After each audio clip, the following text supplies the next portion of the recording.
to tell you I'm both challenged and excited. My excitement is I get a chance to give something back. My challenge is the shortest seminar I usually do is 50 hours.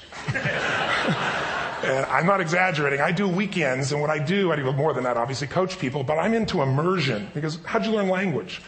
You didn't learn it by just learning principles. You got in it, and you did it so often that it became real. And the bottom line of why I'm here, besides being a crazy mofo, is that I'm really in a position, I'm not here to motivate you, obviously. You don't need that. And a lot of times, that's what people think I do, and it's the furthest thing from it. What happens, though, is people say to me, well, I don't need any motivation. And I say, well, that's interesting. That's not what I do. I'm the why guy. I don't know why you do what you do. What is your motive for action? What is it that drives you in your life today, not 10 years ago, or are you running the same pattern? Because I believe that the invisible force of internal drive activated is the most important thing in the world. I'm here because I believe emotion is the force of life. All of us here have great minds. Most of us here have great minds, right? I don't know if I'm in the category, but we all know how to think. And with our minds, we can rationalize anything. We can make anything happen. We can, I agree with what was described a few days ago about this idea that people work in their self-interest. But we all know that that's bullshit at times. You don't work in your self-interest all the time. Because when emotion comes into it, the wiring changes in the way it functions. And so it's wonderful for us to think intellectually about how the life of the world is, and especially those who are very smart. We can play this game in our head, but I really want to know what's driving you. And what I'd like to maybe invite you to do by the end of this talk is explore where you are today for two reasons. One, so that you can contribute more. And two, so that hopefully we can not just understand other people more, but maybe appreciate them more and create the kinds of connections that can stop some of the challenges that we face in our society today. They're only going to get magnified by the very technology that's connecting us, because it's making us intersect. And that intersection doesn't always create the view of everybody now understands everybody and everybody appreciates everybody. So I've had an obsession basically for 30 years. And that obsession has been what makes the difference in the quality of people's lives? What makes a difference in their performance? Because that's what I got hired to do. I got to produce the result now. That's what I've done for 30 years. I get the phone call when the athlete is burning down on national television and they were ahead by 5 strokes and now they can't get back on the course. And I got to do something right now to get the result or nothing matters. I get the phone call when the child is going to commit suicide, and I got to do something right now. And in 29 years, I'm very grateful to tell you I've never lost one in 29 years. It doesn't mean I won't someday, but I haven't done it. And the reason is an understanding of these human needs that I want to talk to you about. So when I get those calls about performance, that's one thing, like how do you make a change? But also, I'm looking to see what is it that's shaping that person's ability to contribute, to do something beyond themselves. So maybe the real question is, I look at life and say there's 2 master lessons. One is there's the science of achievement, which almost everyone in this room has mastered to an amazing extent. That's how do you take the invisible and make it visible, right? How do you take what you dream about and make it happen, whether it be your business, your contribution to society, money, whatever it is for you, your body, your family.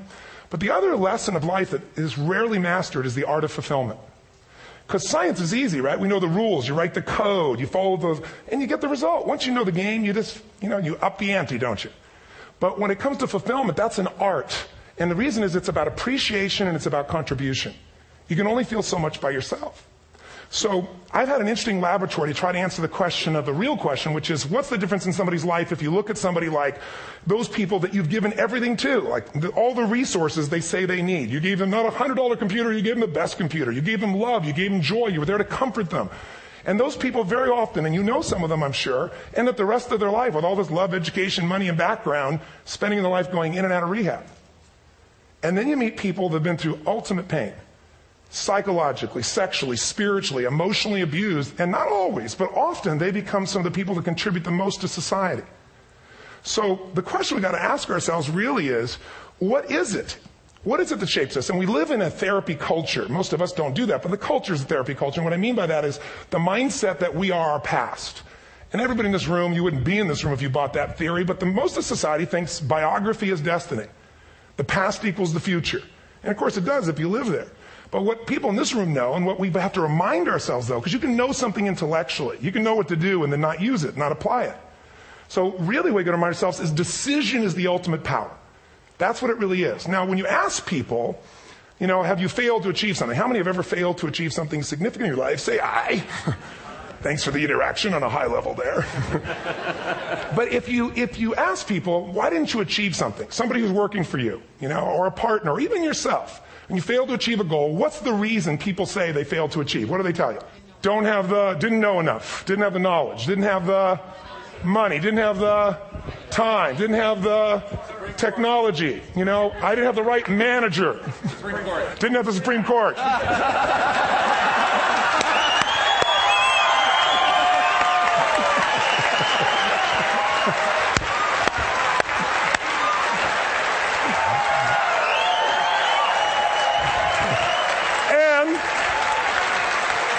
And what do all those, including the Supreme Court, have in common? They are a claim to you missing resources. And they may be accurate. You may not have the money. You may not have the Supreme Court. But that is not the defining factor.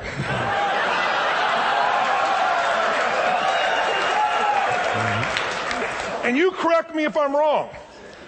The defining factor is never resources, it's resourcefulness. And what I mean specifically, rather than just some phrase, is if you have emotion, human emotion, something that I experienced from you day before yesterday at a level that is as profound as I've ever experienced, and if you'd communicated with that emotion, I believe you would have beat his ass and won.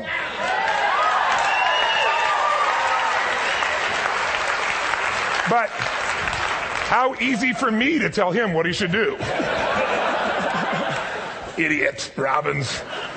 But I know when we watched a debate at that time, there were emotions that blocked people's ability to get this man's intellect and capacity and the way they came across to some people in that day. Because I know people that wanted to vote in your direction and didn't, and I was upset. But there was emotion that was there. How many know what I'm talking about here? Say I. So emotion is it, and if we get the right emotion, we can get ourselves to do anything. We can get through it. If you're creative enough, playful enough, fun enough, can you get through to anybody, yes or no? If you don't have the money, but you're creative and determined enough, you find the way. So this is the ultimate resource, but this is not the story that people tell us, right? The story people tell us is a bunch of different stories. They tell us we don't have the resources, but ultimately, if you take a look here, flip it up if you would. They say, what are all the reasons they have in common? We've said that. Next one, please. He's broken my pattern, that son of a bitch.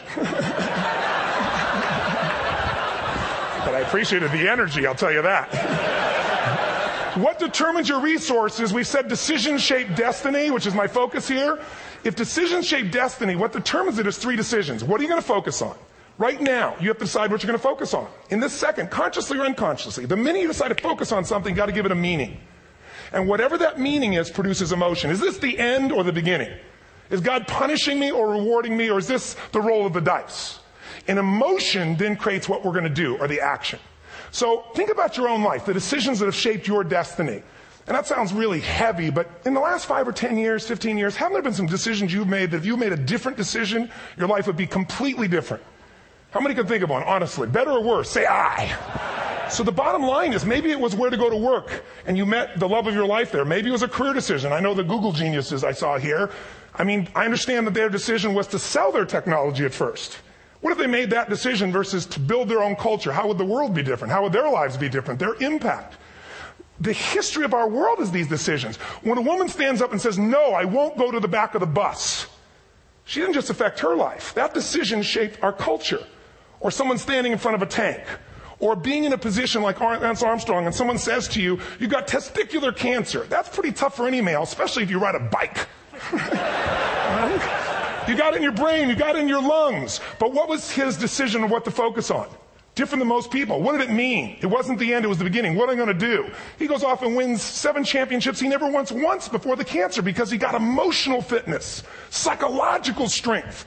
That's the difference in human beings that I've seen of the 3 million I've been around. Because that's about my lab. I've had 3 million people from 80 different countries that I've had a chance to interact with over the last 29 years. And after a while, patterns become obvious. You see that South America and Africa maybe connect in a certain way, right? Other people say, oh, that sounds ridiculous. It's simple. So what shaped Lance? What shapes you? 2 invisible forces. Very quickly. 1, state. We all have had times. Have you had a time you did something and after you did it, you thought to yourself, I can't believe I said that. I can't believe I did that. That was so stupid. Who's been there? Say aye. Have you ever done something after you do it? You go, that was me. Right? It wasn't your ability, it was your state. Your model of the world is what shapes you long term. Your model of the world is the filter. That's what's shaping us. That's what makes people make decisions. When we want to influence somebody, we got to know what already influences them. And it's made up of 3 parts, I believe. First, what's your target? What are you after? Which I believe it's not your desires. You can get your desires to goals. How many of you got a goal or desire and thought, is this all there is? How many have been there? Say aye. So it's needs we have. I believe there are 6 human needs. Second, once you know what the target that's driving you is and you uncover it for the truth, you don't form it, you uncover it. Then you find out what's your map. What's the belief systems that are telling you how to get those needs? Some people think the way to get those needs is destroy the world. Some people is to build something, create something, love someone. And then there's the fuel you pick. So very quickly, 6 needs. Let me tell you what they are. First one, certainty. Now these are not goals or desires. These are universal. Everyone needs certainty that they can avoid pain and at least be comfortable.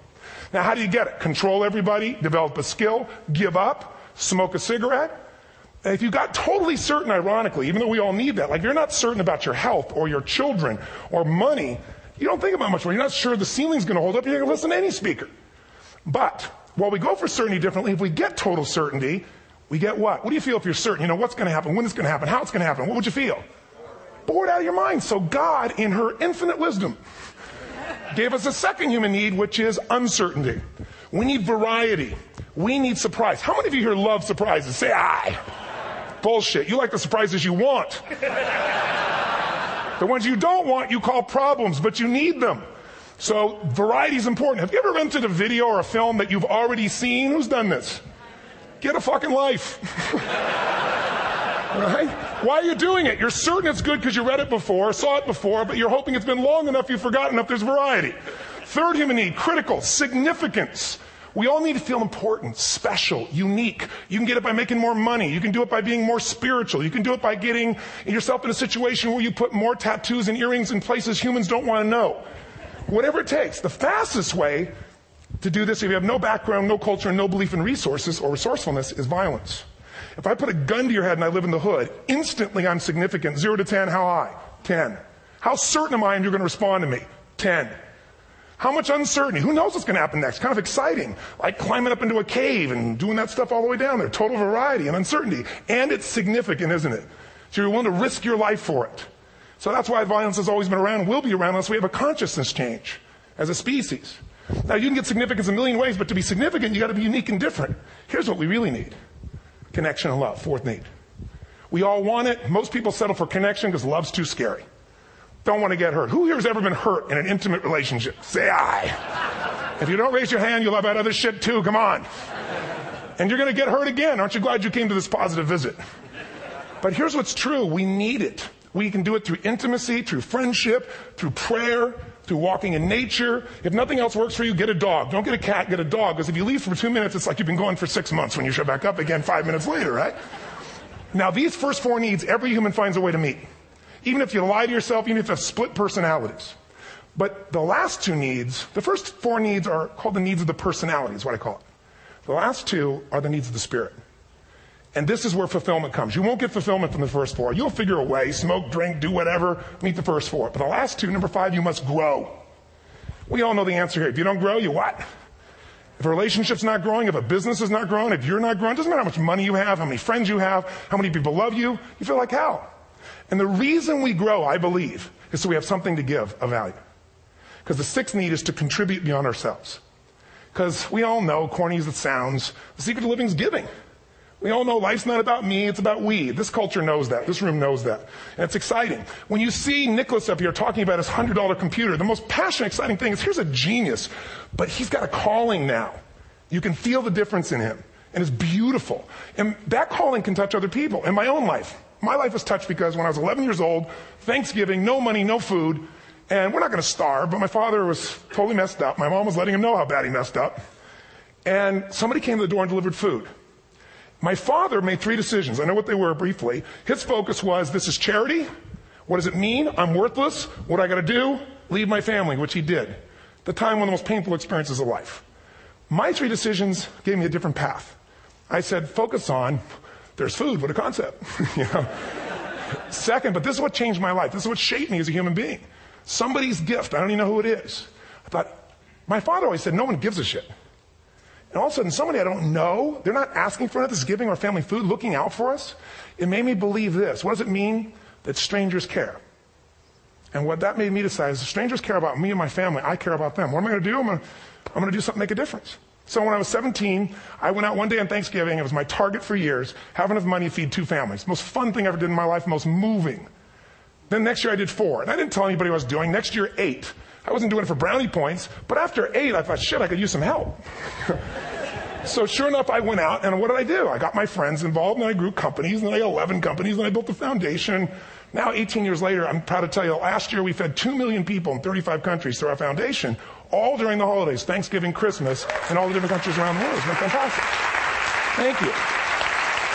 So I don't tell you that to brag. I tell you because I'm proud of human beings because they get excited to contribute once they've had the chance to experience it and not talk about it. So finally, I'm about out of time, the target that shapes you, here's what's different about people. We have the same needs, but are you a certainty freak? Is that what you value most, or uncertainty? This man here couldn't be a certainty freak if he climbed through those caves. Are you driven by significance or love? We all need all 6, but whatever your lead system is tilts you in a different direction. And as you move in a direction, you have a destination or destiny. The second piece is the map. Think of that as the operating system tells you how to get there. And some people's map is, I'm going to save lives even if I die for other people. And they're a fireman. Somebody else says, I'm going to kill people to do it. They're trying to meet the same needs of significance, right? They want to honor God or honor their family, but they have a different map. And there are 7 different beliefs. I can't go through them because I'm done. The last piece is emotion. I say one of the parts of the map is like time. Some people's idea of a long time is 100 years. Somebody else says is 3 seconds, which is what I have. And the last one I've already mentioned that felt you. If you got a target and you got a map, and let's say, I can't use Google because I love Macs, and they haven't made it good for Macs yet. So if you use MapQuest, how many have made this fatal mistake of using MapQuest at some time?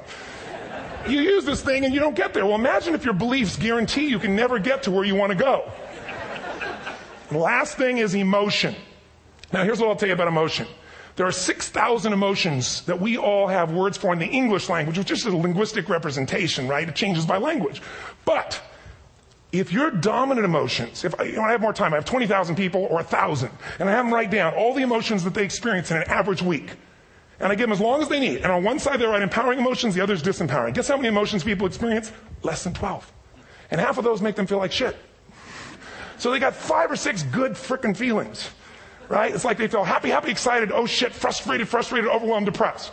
How many of you know somebody who no matter what happens finds a way to get pissed off? How many know somebody like this? Or no matter what happens, they find a way to be happy or excited. How many know somebody like this? Come on. When 9/11 happened, and I'll finish with this, I was in Hawaii. I was with 2,000 people from 45 countries. We were translating 4 languages simultaneously for a program that I was conducting for a week. The night before was called Emotional Mastery. I got up, had no plan for this, and I said, we had all this fireworks. I do crazy shit, fun stuff. And then at the end I stopped, and I had this plan I was going to say, but I never do what I'm going to say. And all of a sudden I said, when do people really start to live? When they face death.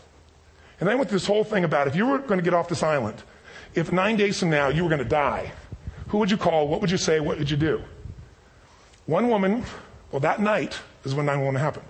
One woman had come to the seminar, and when she came there, her previous boyfriend had been kidnapped and murdered. Her friend, or her new boyfriend, wanted to marry her, and she said no. He said, if you leave and go to that Hawaii thing, it's over with us. She said it's over. When I finished that night, she called him and left a message, true story, at the top of the World Trade Center where he worked, saying, honey, I love you. I just want you to know, I want to marry you. It was stupid of me. She was asleep, because it was 3 a.m. for us, when he called her back from the top and said, honey, I can't tell you what this means. He said, I don't know how to tell you this, but you give me the greatest gift because I'm going to die. And she played the recording for us in the room. She was on Larry King later. And he said, you're probably wondering how on earth this could happen to you twice. And he said, all I can say to you is, this must be God's message to you, honey. From now on, every day, give your all, love your all. Don't let anything ever stop you. She finishes, and a man stands up and he says, I'm from Pakistan. I'm a Muslim. I'd love to hold your hand and say I'm sorry, but frankly, this is retribution. I can't tell you the rest because I'm out of time.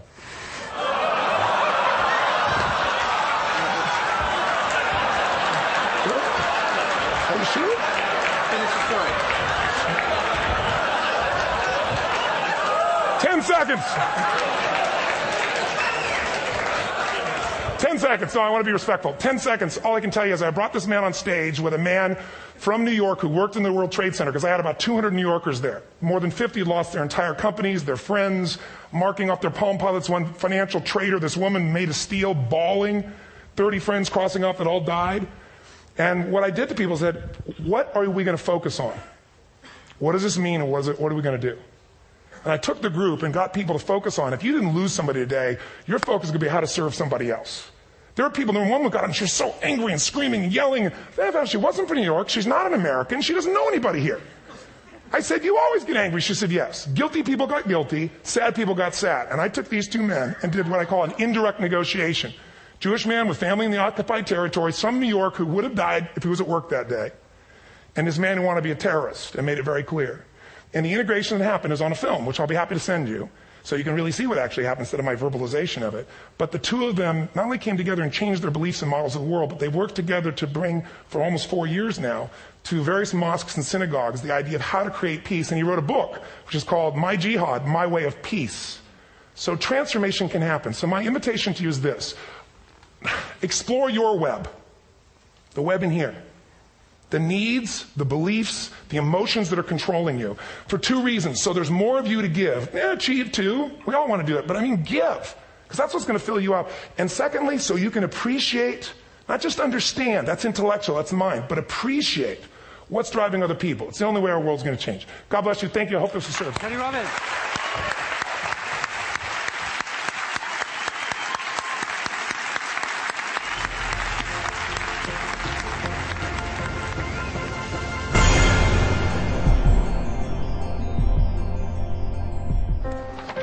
What if great ideas weren't cherished? What if they carried no importance? Or held no value?